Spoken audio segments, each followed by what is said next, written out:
गुरु, इस समय भारत सरकार वक्फ बोर्ड संशोधन बिल लाने जा रही है, जिसको लेकर के पूरे देश में एक हंगामा जैसा माहौल बना दिया गया है।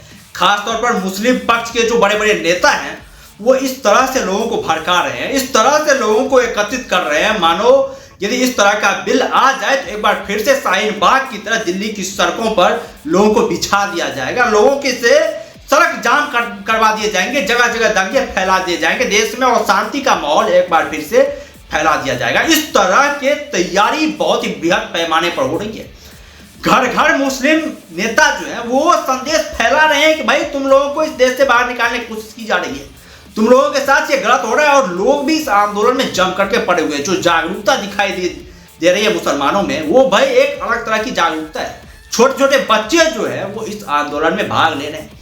दूसरी तरफ हम हिंदुओं की बात करें, हिंदुओं को कोई फर्क नहीं पड़ रहा है भाई गवर्नमेंट क्या कर रही है नहीं कर रही है, वो लोग सोए हुए हैं घर में, नौकरी कर रहे हैं, पैसा कर रहे हैं, जबकि इनको जो देश में हो रहा है, जो उनके साथ हो रहा है, वो उसका कुछ इनको मतलब ही नहीं। कई लोगों को तो वक्फ बोर्ड के बारे में मालूम भी नहीं होगा ये वक्फ बोर्ड है क्या और इसे सरकार क्यों हटाना चाहती है। वक्फ बोर्ड की बात नहीं, ये वक्फ बोर्ड उसी तरह का है जैसे भारत के अंदर मुसलमानों के लिए एक अलग देश बना दिया गया।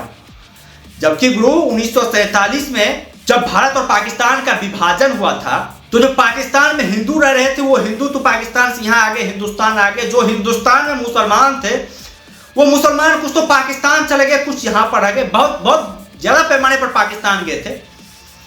तो वहां पर जो है वो इंदिरा गांधी की सरकार ने एक वक्फ बोर्ड बना दिया जिसके तहत जो भारत से मुसलमान गए हैं पाकिस्तान, उस मुसलमानों की जो संपत्ति थी उस पर वक्फ बोर्ड का अधिकार हो गया। और वक्फ बोर्ड को इतना ज्यादा पावरफुल बना दिया गया है ना भाई, आप लोग सोच भी नहीं सकते हैं। भारत में रेलवे के बाद यदि किसी के पास सबसे ज्यादा जमीन है तो वो है वक्फ बोर्ड। इसके पास जो है वो रेलवे के बाद सबसे ज्यादा संपत्ति है। और वक्फ बोर्ड को इतना ज्यादा पावरफुल बना दिया गया है। वक्फ बोर्ड की यदि हम बात करें तो वक्फ बोर्ड यदि किसी जमीन पर दावा कर देगी, कोई जमीन खाली पड़ा हुआ है, उस पर यदि वक्फ बोर्ड अपना दावा ठोक देती है भाई ये जमीन हमारा है, उसके लिए वक्फ बोर्ड को कोई सबूत नहीं देना पड़ेगा, उसके लिए आपको सबूत देना पड़ेगा भाई आप बताइए ये जमीन आपकी कैसी है। आप सोच सकते हैं भाई कितनी ज्यादा पावर दे दी गई है। और यदि इस तरह से चलता रहे तो भाई एक ना एक दिन जो है ना, और ये जो है वक्फ बोर्ड वाले ये अलग अजब किस्म के दावे भी कर रहे हैं भाई, कहीं पर मजार जाकर के ठाप दे रहे हैं और बोल रहे हैं कि ये जमीन हमारा है और कोई एक्शन लेने वाला है नहीं बॉस, कहीं पर भी किसी भी जगह नहीं। तो हिमाचल प्रदेश में भाई आज तक जो है वो इतना बड़ा विवाद नहीं हुआ था। कहीं हिमाचल प्रदेश में मुसलमानों की जनसंख्या थी वो बहुत कम थी और मस्जिद जो था वो नहीं था हिमाचल प्रदेश में। खासतौर पर यह अधिकांश हिस्से की बात है, बहुत कम नाम मात्र जो थे वो मस्जिद थे। लेकिन आज आप जाकर के देखिए किस तरह से मस्जिद बनी हुई है, कहीं पर भी ये लोग मजार ठाप दे रहे, बोल रहे हैं कि ये जमीन हमारा है और आप उसके खिलाफ एक्शन भी नहीं लेते। कौन एक्शन लेगा भाई। खासतौर पर जो सरकारी जमीन है ना उस पर तो ये लोग गजब किस्म के दावे कर रहे हैं भाई। रेलवे स्टेशन पर ये लोग मजार बनाते रहे और वहां पर वक्फ बोर्ड जो वो दावा करे भाई रेलवे स्टेशन भी हमारा है। इस तरह का धंधा चला। इन लोगों ने ताजमहल तक पर भी अपना अधिकार ठोक दिया था कि भाई ये ताजमहल हमारा है। जो जितने मुस्लिम के बड़े बड़े जो है वो हिंदू मंदिरों को तोड़ करके इनके मस्जिद और मकबरे जो बनाए गए हैं उन सभी पर ये लोग दावे ठोक रहे हैं भाई ये सब हमारा है। जबकि हुआ यूं है कि इससे पहले जब मुगल आए थे उससे पहले जितने भी मस्जिद मुगलों के टाइम में बने हुए हैं सब पहले मंदिर था। लगभग 28,000 मंदिरों को तोड़ करके उसके ऊपर गुंबद लगा करके उसे मस्जिद का रूप दे दिया गया और ये लोग उस पर ही दावे करें भाई सब हमारा है।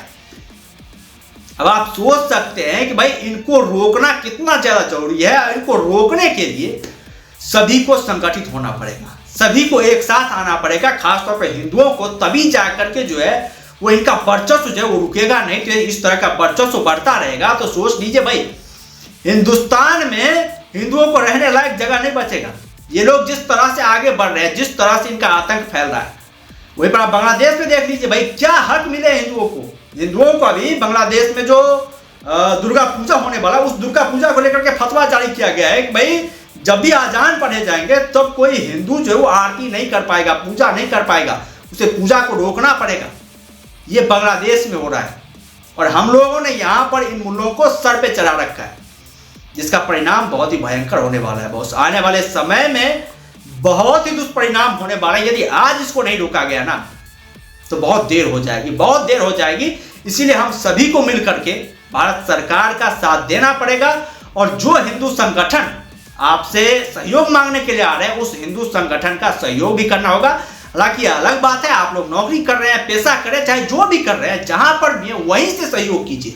यदि आप लड़ नहीं सकते हैं तो जो लड़ रहा है उस लड़ने वाले का साथ है और एक साथ खड़ा होकर के इस वक्फ बोर्ड को जो वो ध्वस्त करने की कोशिश करें, ताकि भारत के अंदर जो है ना इस तरह का कोई कानून नहीं रहे। यही एक ऐसा बोर्ड है जिसके कारण जो कि यूसीसी का विरोध कर रही है, यूनिफॉर्म सिविल कोड का ही विरोध कर रही है।